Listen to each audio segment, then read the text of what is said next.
Welcome back to Bros and Banter. और आज की इस वीडियो में दोस्तों हम लोग बात करने वाले हैं बार्सिलोना से रिलेटेड अपडेट्स जो हमने पिछले 2 दिन में कवर नहीं करी हैं। हम लोग बात करने वाले हैं डेको के इंटरव्यू के बारे में, जिसमें उसने कहा कि भाई बार्सिलोना को ज़रूरत नहीं है किसी भी प्लेयर की एटलीस्ट विंटर ट्रांसफर मार्केट में। हम लोग बात करेंगे रैशफोर्ड के बारे में, जिसको बार्सिलोना कंसीडर कर रही है कि उसको साइन ना करे फॉर द नेक्स्ट सीजन। हम लोग बात करने वाले हैं बार्सिलोना के स्ट्राइकर ऑप्शंस जो भाई धीरे धीरे कम होते हुए नजर आ रहे हैं। एंड देन छोटी मोटी न्यूज़ और हैं related to Barcelona and Real Madrid, तो भाई हम लोग इनको भी देखेंगे इन दी एंड। तो सबसे पहले दोस्तों स्टार्ट करते हैं डेको की न्यूज़ के साथ। देखो, डेको ने इंटरव्यू दिया कल परसों में, जिसमें उसने कहा कि भाई हम लोगों को बार्सिलोना को पर्टिकुलरली भाई ज़रूरत नहीं है अभी किसी साइनिंग की इन विंटर ट्रांसफर मार्केट। उसका यहाँ पे रीजनिंग वाज ओके, मेरे को कोई प्रॉब्लम नहीं उसकी रीजनिंग से जो उसने यहाँ पे दिया, जो कि थी कि हमारे जो इंजर्ड प्लेयर्स हैं वो वापस आ रहे हैं। उसका यहाँ पे इशारा भाई पेड्री एंड रफीनिया के तरफ था, जो कि भाई experience player are coming back from the injury. ठीक है, कोई दिक्कत नहीं। बट द थिंग इज, अगर आप मेरे को देखो, बाकी मुझे किसी पोजीशन से कोई मतलब नहीं है।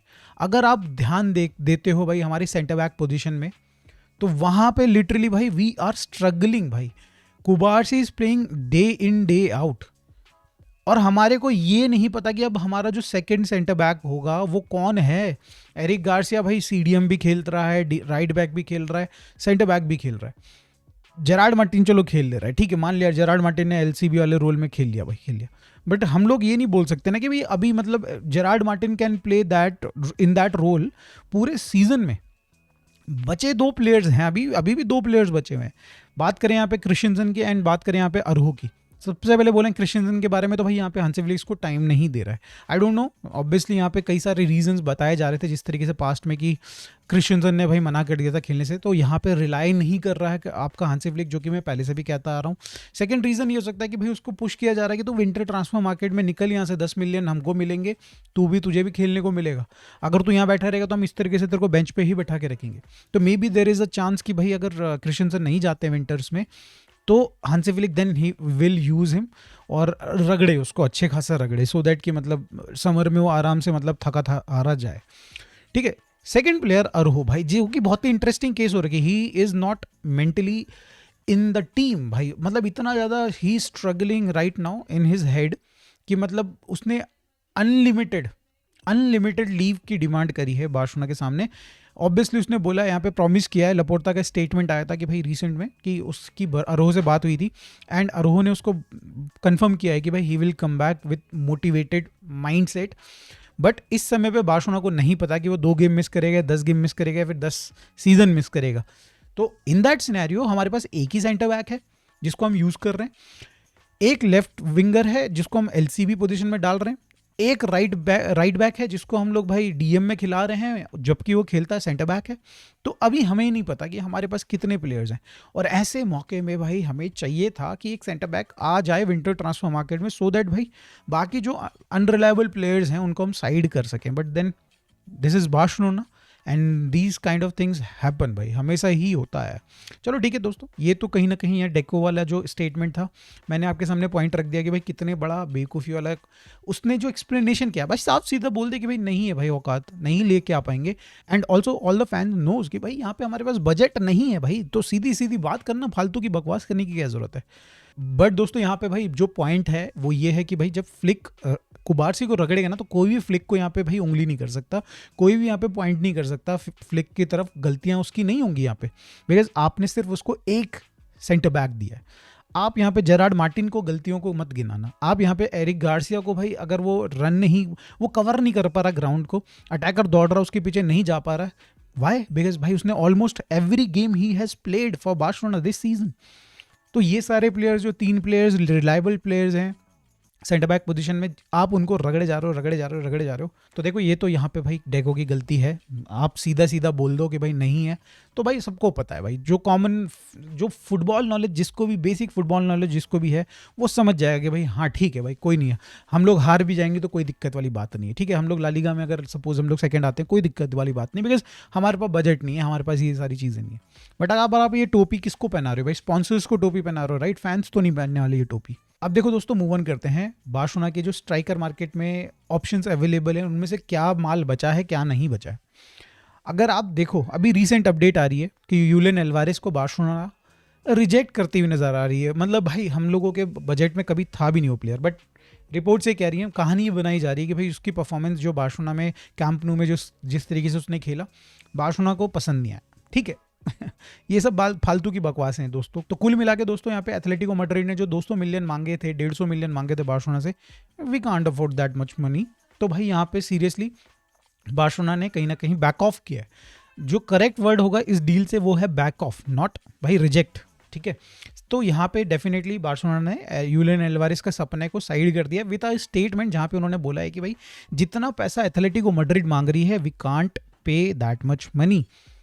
तो ये एक तरीके से भाई यहाँ पे यूलियन एल्वारेज के कान में बात डाल दी है कि भाई तू कुछ कर, अपनी तरफ से कुछ कर भाई, तू मतलब लड़ ले अपने टीम के साथ, तो भाई उनके यहाँ पे ट्रेनिंग ग्राउंड पे मत जा, तो मे भी कुछ पॉसिबल हो सकता है। क्योंकि यहाँ पे बार्सिलोना के अकॉर्डिंग डील होनी ज़रूरी है। हम 100 मिलियन में भी खर्च कर सकते हैं but not more than that.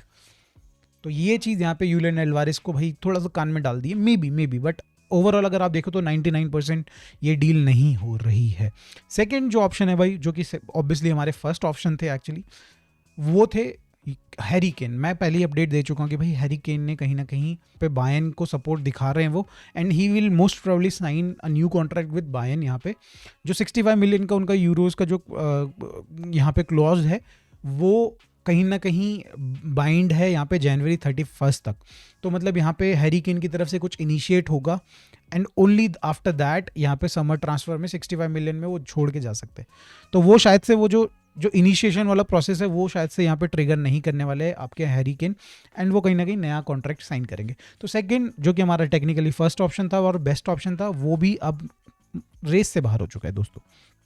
अब बचते हैं 2-3 ऑप्शन यहाँ पे आपके पास, जो कि हैं गुरासी, ऑब्वियसली ब्रोशिया डॉर्टमंड के प्लेयर। सेकंड आपके पास ओशिमन है, 70 मिलियन में भाई आपके यहाँ पे गैलातासरे ने खरीदा है, तो वो आपको minimum to minimum 85 million 15 million ऊपर में देंगे, या फिर चलो 80 मिलियन में देंगे, विच आई डोंट थिंक कि भाई बार्सिलोना यहाँ पे अफोर्ड कर पाएगी। मे बी यूलियन एल्वारेज के लिए कर सकते थे, बट फॉर अ प्लेयर यहाँ पे अगर बात करी जाए कि जो कि भाई काफ़ी हाई सैलरी उठा रहा है गैलातासरे में, तो हम उसके लिए पहले ट्रांसफर फी भी दें फिर उसकी सैलरीज भी हाई दें, तो आई don't think so that is a possible. Third option यहाँ पे एटायोंग है। अब देखो दोस्तों, अगर इन प्लेयर्स की अगर हम बात करें ना, तो मुझे गुरासी बहुत ज़्यादा पसंद है नहीं।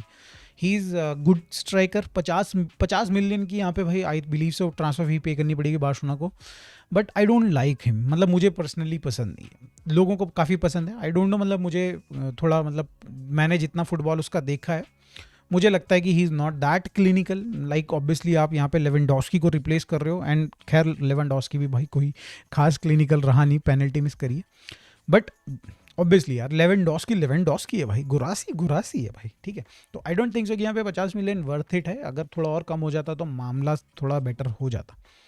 बट अगर आप बाकी प्लेयर्स के बारे में बात करें, एटायोंग, एशनिक फेशलानी, जो ये दोनों प्लेयर्स हैं 25 मिलियन तक आपके शायद से आ सकते हैं, एंड ये आप तब लाइए जब आपके पास एक एक्सपीरियंस स्ट्राइकर हो। एंड इसी में एक अपडेट आ रही है दोस्तों कि यहाँ पे Lewandowski is ready to slash his salary to 50%। भाई मतलब वो 20 से 24 मिलियन उनकी सैलरी है, 10 से 12 मिलियन तक वो रेडी हैं। मतलब आपको पता है यूरोप में भाई लॉ है कि आप 50% से कम नहीं कर सकते किसी की सैलरी, तो मिनिमम तो 50% बार्सिलोना को देनी पड़ेगी।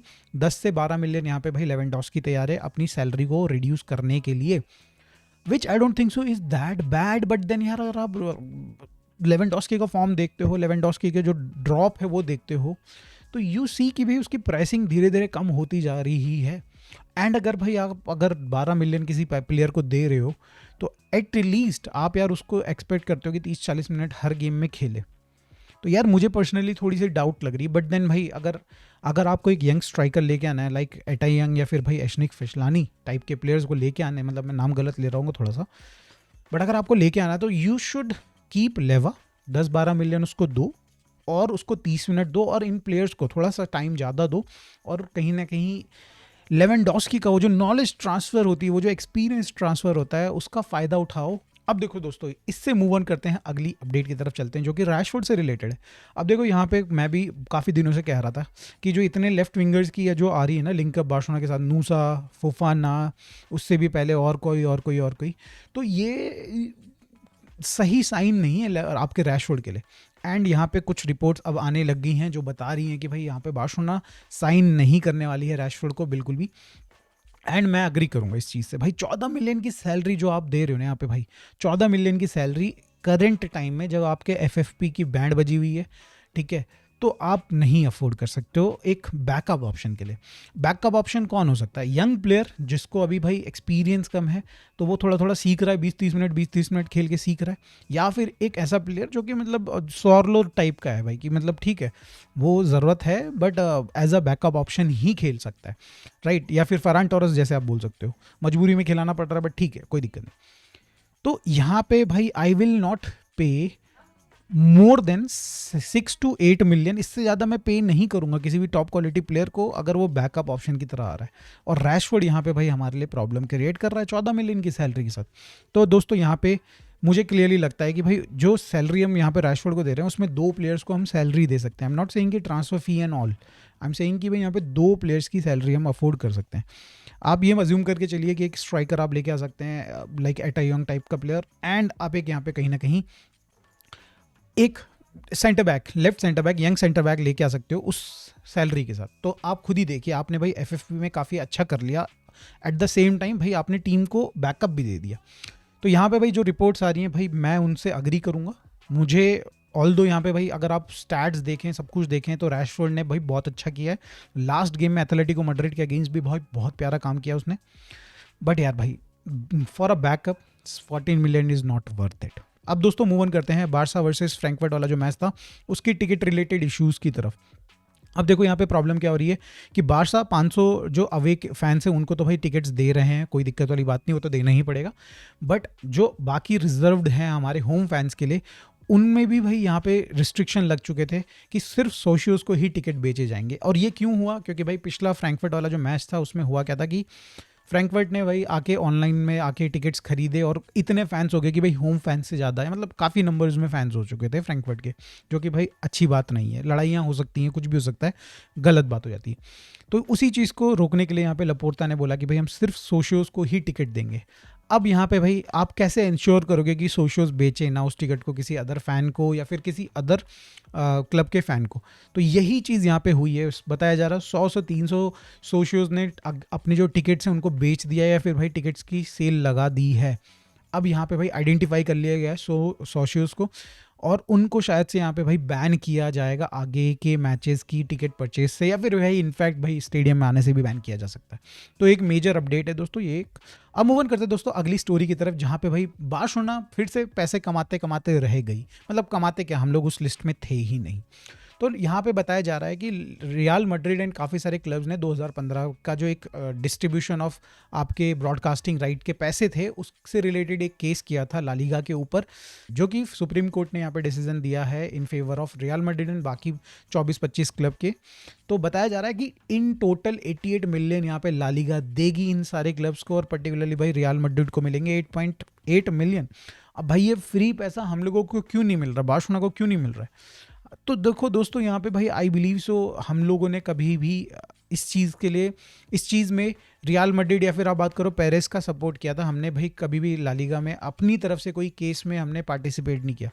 ये bunch of clubs and Real Madrid ने इकट्ठा होकर ही कंप्लेंट डाली थी, एंड दैट इज़ वाई उनको पैसा मिल रहा है एज पर द जो मैंने पढ़ा है। 2015 का ये केस है भाई, तब से पैसा मतलब अभी तक अटका हुआ है 10 साल का। तो फाइनली इन सारे क्लब्स को पैसा मिलेगा। बट भाई अगर हम लोगों को भी 10 मिलियन मिल जाते, 8 मिलियन मिल जाते, तो कितना ही बढ़िया हो जाता। खैर दोस्तों इस वीडियो में बस इतना ही। Thank you so much for watching this video. एक और वीडियो में ट्राई करूँगा शूट कर लूँ, बट यस मिलते हैं दोस्तों नेक्स्ट वीडियो में। Bye for now, take care, thank you.